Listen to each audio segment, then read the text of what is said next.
안녕하세요. 오늘은 저희가 한 블로그 글을 좀 살펴보다가 흥미로운 부분을 발견해서요. 창세기 17장 1절을 좀 깊이 들여다보려고 합니다. 아, 네. 그 유명한 구절이죠. 네. 하나님께서 이제 아브라함에게, 그것도 99세의 아브라함에게 너는 내 앞에서 행하여 완전하라. 이렇게 말씀하시잖아요. 맞습니다. 이걸 딱 들으면 사람이 어떻게 신 앞에서 완전할 수 있나. 좀 부담스럽기도 하고 좌절감이 들 수도 있을 것 같아요. 이게 정말 불가능한 요구였을까요? 그렇죠. 처음엔 그렇게 들릴 수 있죠. 아니면 우리가 보통 생각하는 그런 완벽함과는 좀 다른 의미일까요? 오늘 이 완전함, 히브리어로 타밈이라고 하던데 이 단어의 진짜 의미를 좀 파헤쳐 보죠. 네, 좋습니다. 그 창세기 17장 1절에 완전하라가 바로 히브리어로 타밈인데요.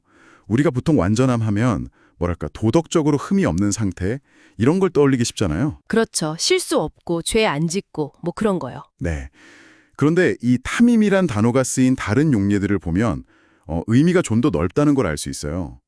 예를 들어서 레위기를 보면 하나님께 드리는 제물에 대한 조건이 나오거든요. 아, 네네. 재물. 거기에 흠없는 제물을 바치라고 하는데 그때 쓰인 단어가 바로 이 타밈입니다. 레위기 1장 3절 같은 데 나오죠. 그러니까 일단 외형적으로 봤을 때 어떤 신체적인 결함이 없어야 한다는 거예요. 아, 상처나 병 같은 거 없이 깨끗한 상태. 그렇죠. 그런데 이게 전부는 아니라는 거죠.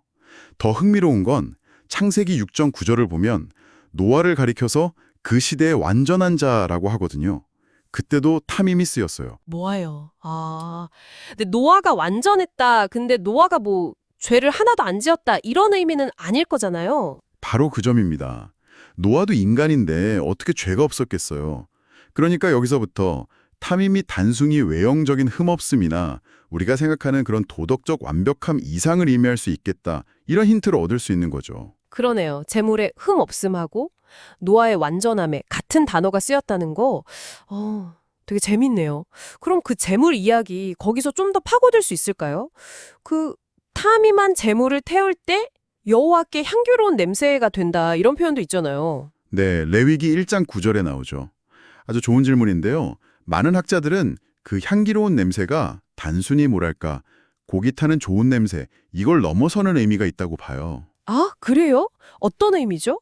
그러니까 그 제물 자체의 향기라기보다는 그 제물을 드리는 사람의 마음 상태, 즉 하나님을 향한 온전한 믿음과 연결된다고 해석하는 거죠. 아, 믿음이요? 네, 흠없는 제물은 바꿔 말하면 그 제물을 바치는 사람의 하나님을 향한 순수하고 온전한 신뢰를 상징적으로 보여주는 거다. 이렇게 보는 거예요. 그러니까 외적인 흠 없음이 내적인 마음 상태, 즉 믿음을 반영하는 상징이다. 그렇죠.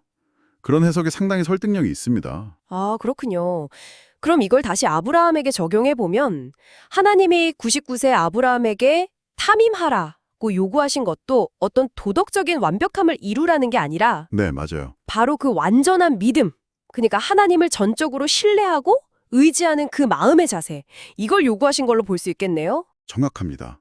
특히 이게 그냥 동떨어져서 요구하신 게 아니라 하나님과 아브라함 사이의 언약 관계 안에서 이 말씀을 하셨다는 게 아주 중요해요. 아, 언약 관계, 그 맥락이 중요하군요. 네, 핵심입니다.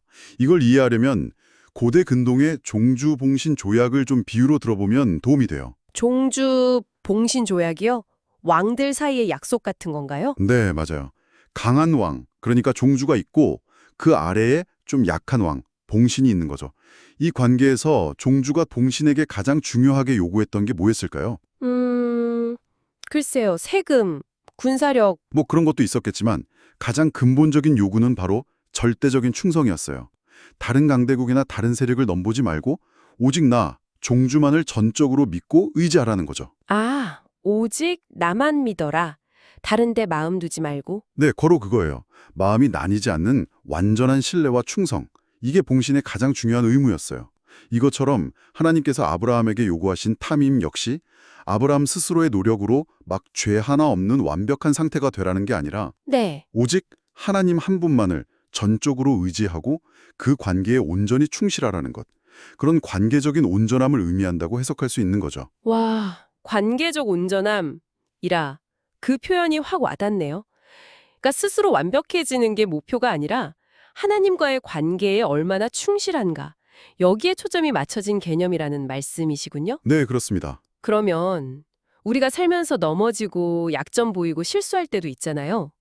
그럴 때도 이 탐임은 여전히 가능한 건가요? 그럼요. 핵심은 죄를 전혀 짓지 않는 상태가 아니라 마음의 중심이 어디를 향하고 있는가예요. 우리의 마음이 비록 연약하고 부족할지라도 전적으로 하나님께 향해 있고 그분을 온전히 신뢰하려고 애쓰고 또 변함없는 충성으로 그 관계를 이어가려고 할 때 하나님께서는 우리의 그런 중심을 보시고 우리를 탐임하다고 여겨주신다 이렇게 해석할 수 있다는 거죠. 삶의 방향성, 하나님을 향한 그 전적인 의지와 신뢰, 그게 바로 탐임의 본질에 가깝다는 겁니다. 아, 그렇군요. 완벽해야 한다는 어떤 강박 같은 것에서 좀 벗어날 수 있겠네요. 대신에 하나님과의 관계에 대한 신뢰와 충성으로 초점이 옮겨가는 느낌이고요. 네, 바로 그 점입니다. 어쩌면 그게 우리에게 훨씬 더 현실적이고 또 중요한 도전일 수 있겠죠. 네, 정말 그런 것 같습니다. 그래서 마지막으로 청취자 여러분께도 한번 이 질문을 던져보고 싶어요. 오늘 저희가 이야기 나눈 것처럼 완전함, 즉 탐임이라는 것이 도달 불가능한 어떤 무결점 상태가 아니라 하나님과의 관계 속에서 온전한 신뢰와 충성을 의미한다면요. 이 관점이 여러분의 삶에서 마주하는 어떤 어려움이나 또 스스로의 부족함을 바라보는 시각에 혹시 어떤 다른 생각거리를 던져줄 수 있을까요? 어쩌면 지금 여러분의 마음과 시선이 어디를 향하고 있는가, 이게 가장 중요한 질문일지도 모르겠습니다.